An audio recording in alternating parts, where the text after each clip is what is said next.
Would you consider this a fiction or a fantasy book? Probably more fiction than fantasy. I mean, some of the elements, like the singing into a rock, is not exactly like standard fiction, but most of the problems they have and the concepts they're based around are mostly just fiction. So, especially the second one, I really wanted people to get to know the characters in the first book, but in the second book, that's when the real trouble comes in, because for me, elephants are very important, and it really hurts me that they're in trouble. So in the second book, that's when you really start to learn more about elephants and what their trouble is, and how you can sort of fight to stop them, that trouble. So. Mrs. Spellman said that you were going to Harvard. What are you studying? I'm an English major. I'm focusing with reading and writing. How far into this third book have you gotten? I'm on the second chapter, so not too far. But I've written out sort of the storyline that we want to go. Like I'll write the name of the chapter, and I'll be like, in this chapter, this happens, and then maybe like 2 or 3 sentences. So that helps me. I know where it's gonna go. Yeah. When you're like done, how long does it take you? Cause like when you do you like write after you like when you're done studying, you like keep going when you keep going after your book. Like at school? Yeah. Yeah. So I think when you really love to do something, you'll do it no matter what. So like my sister, she loves playing the piano, and sometimes my mom will be like, it's time to go to bed, and she'll be like, no, I want to like finish this piece or whatever. And I'm sort of like that with writing. So even though it's been a long day at school and I come back and I finish my homework and I'm tired, for me that's sort of a nice way to calm myself at the end of the day. So I always try to get in a little bit of writing before I go to bed. Like, is all your books named The Adventures of Pink Elephant, or do they have like names on the cover of the adventure? The Adventures, you're right, there's a subtitle. So The Adventures of Pink Elephant are the overall, all the volumes are going to be called The Adventures of Pink Elephant. But like the second volume is called The Land of a Million Elephants. And it's actually kind of the opposite. It's a little bit of irony because Laos, actually the word Laos in the native language there used to mean the land of a million elephants because there were so many elephants there, and elephants are very important to the people in Asia. But what happened is because of all this trouble I was talking about where people are sort of building homes on their land or trying to hurt the elephants because they want to steal the elephants' tusks. You know that they use tusks in ivory. So because of all these things, there are very few elephants left. And so even though the land is still called the land of a million elephants, there are really very, very, very few elephants there. So there are subtitles, but yes. Yeah. How old were you when you started? When I started the Pink Elephant books or when I started writing? Started writing. Started writing? I guess, I don't know if this counts. When I was 3, way back when I don't think they use typewriters anymore. But my mom had a typewriter.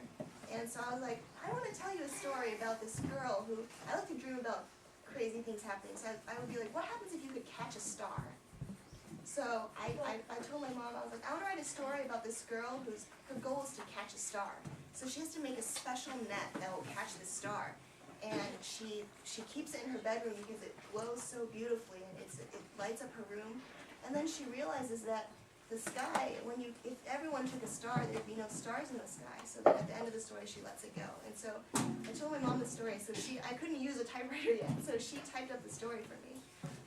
And then when I was with Mrs. Spellman, she would help me write out little stories about. I used to write about princesses a lot because I really liked princesses. So That was in kindergarten. So it's never too late to start and never too early to start. So just whenever you feel like writing, just write. And don't listen to what other people say because sometimes they'll be like, oh, well, maybe you like the story, but I don't. But, you know, people have lots of different opinions. And if you write about what is important to you, that's the best. And you know inside it's a good story. And that's the way it should be. Yeah. Are you going to write every single story you write? Are you going to write about elephants, or are you going to write something else about something else? There are some other things, like there's a story I was telling about dragons. That's another bigger book that I'm writing. It has like 370 pages so far. So that one's a lot bigger. And as big as the Harry Potter book. Yeah, Harry Potter books are really long too. So, but I don't know. we'll see. I guess like I know I always want to write for as long as I'm alive. I want to write something. So I don't know what might come next, but Pink Elephant is sort of my pet project because it meant so much to me, and I love elephants so much. So I'll definitely be writing a lot of Pink Elephant. How many chapters are in your first? In the dragon story? Or- No, in your first. Oh, there are 10 chapters.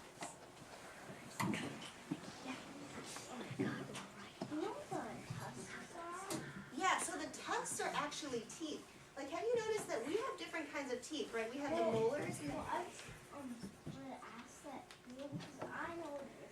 I think it's really cool because I read in a book that the tusks are actually the front teeth. Yes, that's right. They're But- actually teeth. And I just don't know why, but I just want to say that I don't know why the elephants have 6 sets of teeth. Well, because, like, remember how I said they're eating so much all the time? They're always chewing. So imagine, they almost like never stop eating. So imagine if you were eating all the time, your teeth would wear down. So they need a lot of sets of teeth. Otherwise, they would wear all their teeth out before they got old even. And their tusks, they're the long, just like we have kind of like, you know, we have canines that are pointy and then we have molars that are flat for chewing. So elephants, the tusks are just different kinds of teeth and they can root around for things if they need to dig up earth. And actually, sometimes when there are droughts and there's no water and animals everywhere are really thirsty, elephants, because they're the only animals out there that have this power and they have these strong tusks, they can dig for water, and that's how actually a lot of times in droughts the other animals survive, because they wouldn't have water without the elephants. Why do elephants eat? Why do elephants pick their food up with their nose? Well, actually, sometimes they want to get it inside. Like I've seen videos where elephants want to eat watermelons, and so what they do is they roll out the watermelon up with their trunk, and then they step on it, and it like squishes into this big piece, and then they eat the chunks with their nose. So just like we need hands to eat, right? It'd be kind of hard to like stick our faces in our food, not very polite.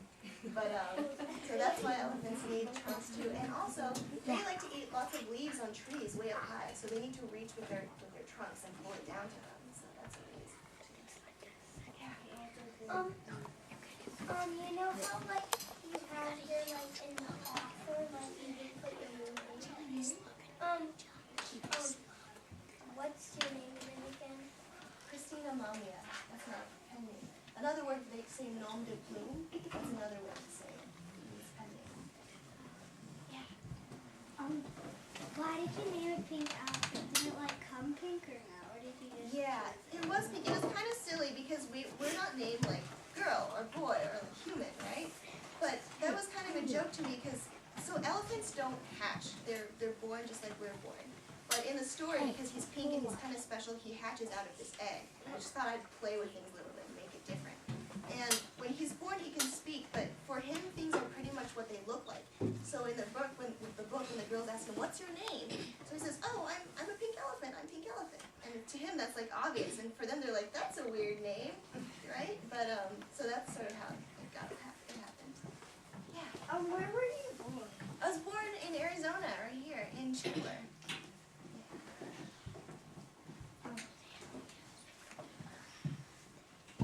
I forgot what it was. I'll come back to you. How old were you when you started Pink Elephant? 16. Yeah. So. How many years? Like when did you start the Dragon Ball? I started that when I was 13 actually, because it was a lot longer, and there were a lot of things I wanted to try playing with. I figured I wanted to write a book before I went to high school, like a really long book. So I was like, this is my last summer, I'm going to be a freshman next year, and I want to have a book down, so I started with